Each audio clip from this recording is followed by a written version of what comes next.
ଓମ୍ ଶାନ୍ତି। ଜ୍ଞାନସୂର୍ଯ୍ୟ ପରମାତ୍ମାଙ୍କର ଜ୍ଞାନବାନ ଆତ୍ମିକ ସନ୍ତାନମାନଙ୍କୁ ଶୁଭ ସକାଳର ଶୁଭ ଅଭିନନ୍ଦନ ଜଣାଇ ଆଜିର ପ୍ରଭୁ ଚିନ୍ତନର ଆଲୋଚନାକୁ ମୁଁ ସମସ୍ତଙ୍କୁ ସ୍ୱାଗତ ଜଣାଉଛି। ପ୍ରତ୍ୟେକ ବ୍ୟକ୍ତି ତାଙ୍କର ସନ୍ତାନମାନଙ୍କୁ ସର୍ବଦା ଉତ୍ତମ ସନ୍ତାନ ରୂପରେ ଦେଖିବା ପାଇଁ ଚାହିଁଥାନ୍ତି। ତେବେ ଅନେକ କ୍ଷେତ୍ରରେ ଦେଖାଯାଏ କି ଜଣେ ସବୁଥିରେ ସମ୍ପନ୍ନ ଥାଇ ସୁଦ୍ଧା ତାଙ୍କର ପିଲାମାନେ ଉତ୍ତମ ସ୍ୱଭାବର ହେବା ପରିବର୍ତ୍ତେ କୁପୁତ୍ର ହୋଇଯାଇଥାନ୍ତି ଏବଂ କାହାର ଧନ ସମ୍ପତ୍ତି ନଥାଇ ମଧ୍ୟ ସନ୍ତାନମାନେ ଉତ୍ତମ ସ୍ୱଭାବ ସମ୍ପନ୍ନ ହୋଇଥାନ୍ତି। କାହାଣୀଟିଏ ମନେ ପଡ଼େ, ସୁନ୍ଦର କାହାଣୀଟିଏ। ଗୋଟିଏ ଅଞ୍ଚଳରେ ଜଣେ ଧନୀ ବ୍ୟକ୍ତି ରହୁଥିଲେ। ପରିବାର କହିଲେ ସ୍ୱାମୀ ସ୍ତ୍ରୀ 2 ଜଣ, ପିଲାପିଲି ନଥିଲେ। ହେଲେ ଦାନ ଧର୍ମରେ ସବୁବେଳେ ବ୍ରତୀ ରହୁଥିଲେ। ଦୁଃଖୀ ଦରିଦ୍ରଙ୍କୁ ହୃଦୟ ଖୋଲା ବା ହାତ ଖୋଲା ସହଯୋଗ କରୁଥିଲେ। ସେଥିପାଇଁ ତାଙ୍କର ନାମ ଦୂର ଦୂର ପର୍ଯ୍ୟନ୍ତ ବ୍ୟାପି ଯାଇଥିଲା। ଦୂର ଦୂରାନ୍ତରୁ ମଧ୍ୟ ଅନେକ ବ୍ୟକ୍ତି ଆସୁଥିଲେ କିଛି ସହଯୋଗ ପାଇବା ଆଶାରେ। ଥରେ ଜଣେ ଗରିବ ବ୍ୟକ୍ତି ତାଙ୍କ ପାଖରେ ପହଞ୍ଚିଲେ, ଯିଏକି ଅର୍ଥାଭାବରୁ ନିଜର ମେଧାବୀ ପୁତ୍ରକୁ ପାଠ ପଢ଼ାଇବା ପାଇଁ ସକ୍ଷମ ହୋଇପାରୁନଥିଲେ। ଧନୀ ବ୍ୟକ୍ତିଙ୍କୁ ଅନୁରୋଧ କରିବାରୁ ଧନୀ ବ୍ୟକ୍ତି ଜଣକ ମଧ୍ୟ ଆଗ୍ରହର ସହ କହିଲେ, ତୁମେ ପୁଅକୁ ଯେଉଁ ଶିକ୍ଷାନୁଷ୍ଠାନରେ ପଢ଼ାଇବାକୁ ଚାହୁଁଛ ପଢ଼ାଅ, ଯାହା ଅର୍ଥ ଦରକାର ସବୁ ମୁଁ ବହନ କରିବି। ହେଲେ ଏ କଥା ତୁମ ପୁଅକୁ ମଧ୍ୟ ଜଣାଇବା ଆବଶ୍ୟକ ନାହିଁ, କାରଣ ତାର ମାନସିକତାକୁ ଏହା ପ୍ରଭାବିତ କରିପାରେ। ତାହା ହିଁ ହେଲା। ଧନିକଙ୍କ ସହାୟତାରେ ପୁଅର ପାଠପଢ଼ା ଚାଲିଲା। ପାଠପଢ଼ା ଶେଷ ମଧ୍ୟ ହେଲା ଏବଂ ବ୍ୟକ୍ତିଟି ମଧ୍ୟ ଧନିକଙ୍କ ସହାୟତାରେ ଛୋଟ ମୋଟ ବ୍ୟବସାୟଟିଏ କରି କିଛି ଅର୍ଥ ଉପାର୍ଜନ କରୁଥିଲେ।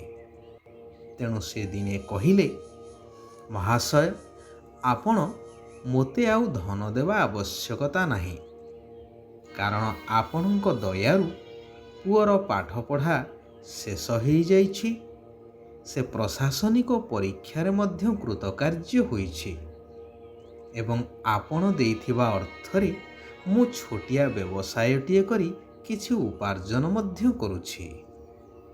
ଧନୀ ବ୍ୟକ୍ତି ଜଣକ ଏହା ଶୁଣି ଆଶ୍ୱସ୍ତ ହେଲେ। ସମୟକ୍ରମେ ଦାନ ଧର୍ମ କରି କରି ଧନୀ ବ୍ୟକ୍ତିଙ୍କର ସବୁ ଧନ ସମାପ୍ତ ହେବାକୁ ଲାଗିଲା। ତଥାପି ଦୁଃଖୀ ରଙ୍କୀଙ୍କୁ ଦେଖିଲେ ସେ ଅଥୟ ହୋଇଯାଉଥିଲେ। ତେଣୁ ନିଜର ସମ୍ପତ୍ତିକୁ ବ୍ୟାଙ୍କରେ ବନ୍ଧକ ରଖି ଋଣ ଆଣିଲେ ଏବଂ ଦାନ କରି ଚାଲିଲେ ମଧ୍ୟ। ଋଣ ପରିଶୋଧ କରି ନ ପାରିବାରୁ ବ୍ୟାଙ୍କରୁ ବାରମ୍ବାର ନୋଟିସ୍ ମଧ୍ୟ ପହଞ୍ଚିଲା ସମ୍ପତ୍ତି ନିଲାମ ପାଇଁ। ଶେଷରେ ବ୍ୟାଙ୍କ ତରଫରୁ ପୋଲିସ ଏବଂ ଜିଲ୍ଲାପାଳଙ୍କ ଉପସ୍ଥିତିରେ ନିଲାମ ହେବା ପାଇଁ ଜମିଦାରଙ୍କର ସମ୍ପତ୍ତି ବ୍ୟବସ୍ଥା କରାଗଲା। ଏ କଥା ଉକ୍ତ ଗରିବ ବ୍ୟକ୍ତିଙ୍କ କାନରେ ପଡ଼ିଲା। ସେ ତୁରନ୍ତ ସେଠାରେ ଆସି ହାଜର ହେଲେ, କାରଣ ଯୋଗକୁ ତାଙ୍କ ପୁଅ ହିଁ ସେହି ଜିଲ୍ଲାର ଜିଲ୍ଲାପାଳ ହୋଇଥିଲେ। ସେ ପୁଅକୁ ସମସ୍ତ ବୃତ୍ତାନ୍ତ ଶୁଣାଇଲେ କି କିପରି ଏହି ମହାନ ବ୍ୟକ୍ତିଙ୍କ ସହାୟତା ଯୋଗୁଁ ହିଁ ଆଜି ସେ ଏହି ପଦବୀ ପାଇପାରିଛନ୍ତି।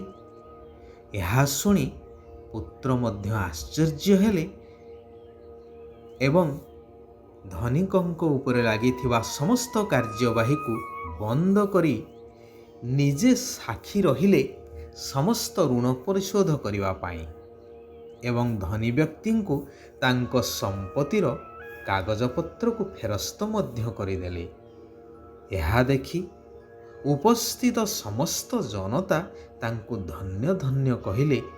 ସମସ୍ତଙ୍କ ମୁଖରୁ ଗୋଟିଏ କଥା ଗୁଞ୍ଜରିତ ହେଉଥିଲା କି ପୁତ୍ର ହେବ ତ ଏମିତି।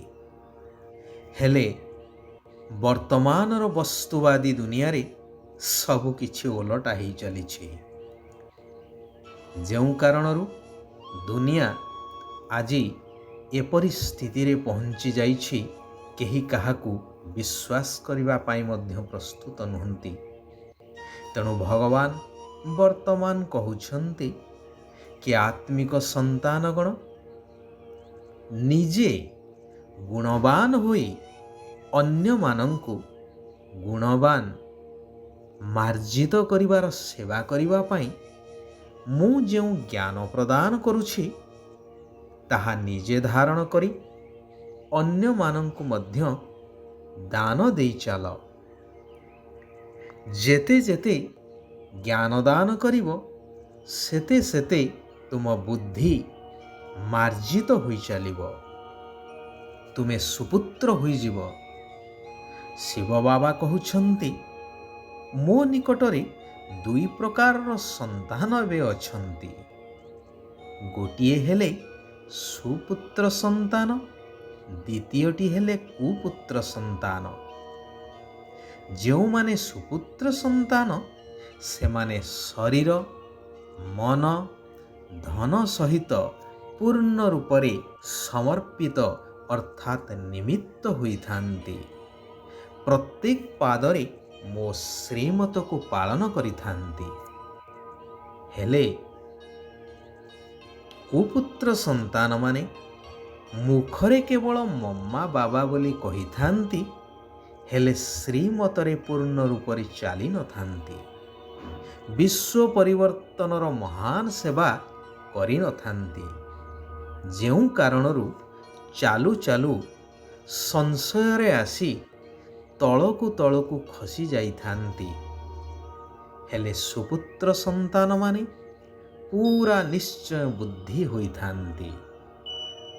ତେଣୁ ନିଜର ଭାଗ୍ୟକୁ ଶ୍ରେଷ୍ଠ କରିବା ପାଇଁ ଏହି ଅବିନାଶୀ ଜ୍ଞାନ ଧନର ମହାଦାନୀ ହେବା ଦରକାର।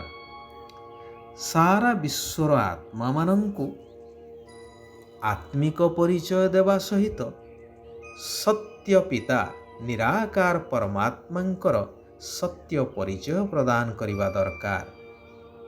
ଶରୀର, ମନ, ଧନ ଆଧାରରେ ଭାରତକୁ ସ୍ୱର୍ଗରେ ପରିଣତ କରିବାର ସେବା କରିବାକୁ ହେବ। କୌଣସି ବି ବିନାଶକାରୀ କାର୍ଯ୍ୟ କରିବା ଉଚିତ ନୁହେଁ। ନିରନ୍ତର ଯୋଗଯୁକ୍ତ ହୋଇ ରହିବାର ଅଭ୍ୟାସରେ ରହିବା ଦରକାର। ଏକ ନିରାକାର ପରମାତ୍ମାଙ୍କ ସହିତ ଆତ୍ମିକ ଯୋଗ ବା ବୁଦ୍ଧିର ଯୋଗକୁ ଲଗାଇ ରଖିବା ଦରକାର। ଶିବ ଭଗବାନ ବରଦାନ ଦେଉଛନ୍ତି କି ଏକରସ ଅର୍ଥାତ୍ ଏକା ଭଳି ଏବଂ ନିରନ୍ତର ଖୁସିର ଅନୁଭୂତି ଦ୍ୱାରା ପ୍ରଥମ ନମ୍ବର ସ୍ଥାନର ଅଧିକାରୀ ହେଉଥିବା ଅସରନ୍ତି ସମ୍ପତ୍ତିରେ ସମ୍ପନ୍ନ ଭବ। ବର୍ତ୍ତମାନ ବାବାଙ୍କ ଦ୍ୱାରା ପ୍ରତ୍ୟେକ ପିଲାଙ୍କୁ ଅବିନାଶୀ, ଅସରନ୍ତି ଏବଂ ଅସୀମିତ ସମ୍ପତ୍ତି ପ୍ରାପ୍ତ ହେଉଛି। ତେଣୁ ସର୍ବଦା ସେହି ସବୁ ସମ୍ପତ୍ତିର ପ୍ରାପ୍ତିରେ ଏକରସ ଏବଂ ସମ୍ପନ୍ନ ରୁହ। କାରଣ ଏହି କଲ୍ୟାଣକାରୀ ପୁରୁଷୋତ୍ତମ ସଙ୍ଗମ ଯୁଗର ବିଶେଷତା ହିଁ ହେଉଛି ଅନୁଭବ କରିବା। ତେଣୁ ଏହାର ଭରପୁର ଲାଭ ଉଠେଇ ନେବା ବୁଦ୍ଧିମାନର କାର୍ଯ୍ୟ ଅଟେ। ଯଦି ମାନସିକ ଶକ୍ତିର ମହାଦାନୀ ହେବାକୁ ଚାହୁଁଛ, ତେବେ ଆତ୍ମିକ ସ୍ଥିତିରେ ସଦାସର୍ବଦା ସ୍ଥିତ ହୋଇ ରହିବା ନିହାତି ଆବଶ୍ୟକ। ଆଚ୍ଛା, ସାରା ବିଶ୍ୱର ଆତ୍ମାମାନଙ୍କର କଲ୍ୟାଣ ହେଉ। ସମସ୍ତେ ସୁଖ ଆଉ ଶାନ୍ତିର ଅନୁଭବ କରନ୍ତୁ। ଓମ୍ ଶାନ୍ତି, ଓମ୍ ଶାନ୍ତି, ଓମ୍ ଶାନ୍ତି।